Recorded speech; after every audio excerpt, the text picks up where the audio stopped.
கலக்க வந்தோம் மாமா, வளர்க்க வந்தோம் மாமா, கலக்க வந்தோம் கந்தனந்த தானே. வகுப்பில் இருக்கும் அனைவருக்கும் வணக்கம் வணக்கம் வணக்கம். இன்று நானும் என்னுடைய நண்பர்களும் அதிர்ஷ்டத்தை மிஞ்சிய முயற்சி என்றும் ஒரு கதையை நாங்கள் இப்பொழுது கூறப்போகிறோம். ஒரு அடர்ந்த காட்டில் விலங்குகளுக்காக பள்ளி ஒன்று தயாரிக்கப்பட்டிருந்தது. அந்த பள்ளியில விலங்குகள் எல்லாருமே ஆர்வத்துடனும் மகிழ்ச்சியுடனும் போயிட்டு இருந்தாங்க. அந்த பள்ளியில தும்பி என்னும் முதலையும் போவி என்னும் நரியும் நெருங்கிய நண்பர்களாக இருந்தார்கள். இருவரும் மருத்துவராக கனவு கண்டனர். தும்பி எப்பொழுதுமே விடாமுயற்சியுடனும் மீளும் தன்மையுடனும் இருப்பான். ஆனா போவி என்ன செய்வான் தெரியுமா? அவன் ஒரு அதிர்ஷ்ட ஜாதகத்தை கிடைத்தது. அதுல என்ன எழுதுறது தெரியுமா?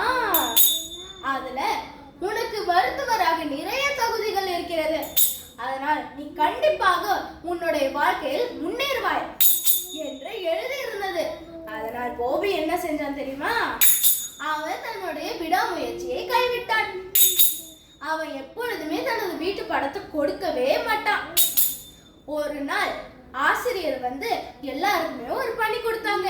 அது என்ன பணி தெரியுமா?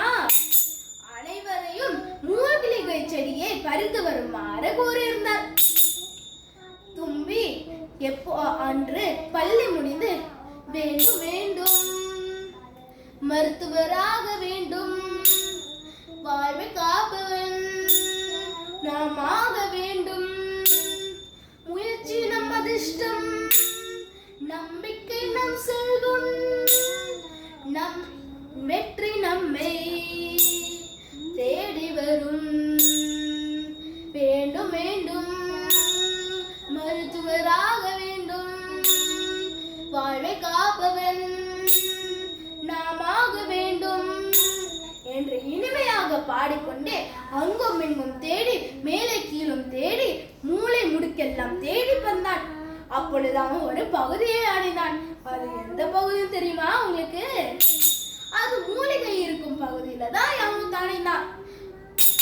அவன் உடனே தான் கொண்டு வந்த பூஞ்சட்டியை எடுத்துக்கொண்டு அந்த மூலிகை செடி எல்லாத்தையுமே பறித்து மண்ணை எல்லாம் போட்டு அந்த செடியை ஒவ்வொன்றா போட்டான். அது ஒரு அழகாக இருந்தது பார்த்ததற்கு. ஆனால் போவி என்ன செஞ்சா தெரியுமா?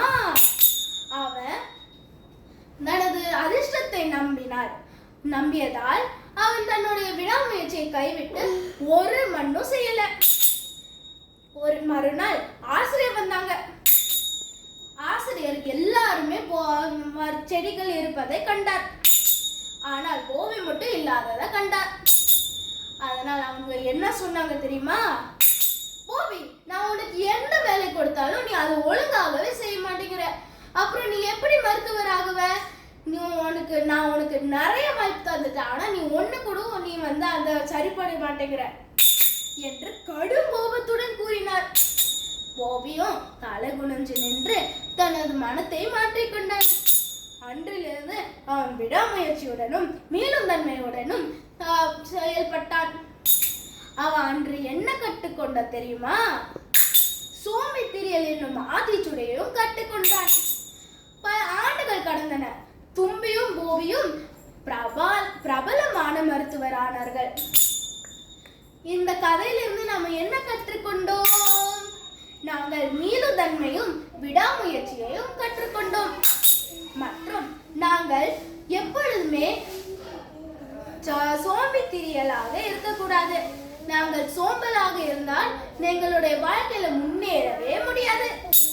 நன்றி, வணக்கம்.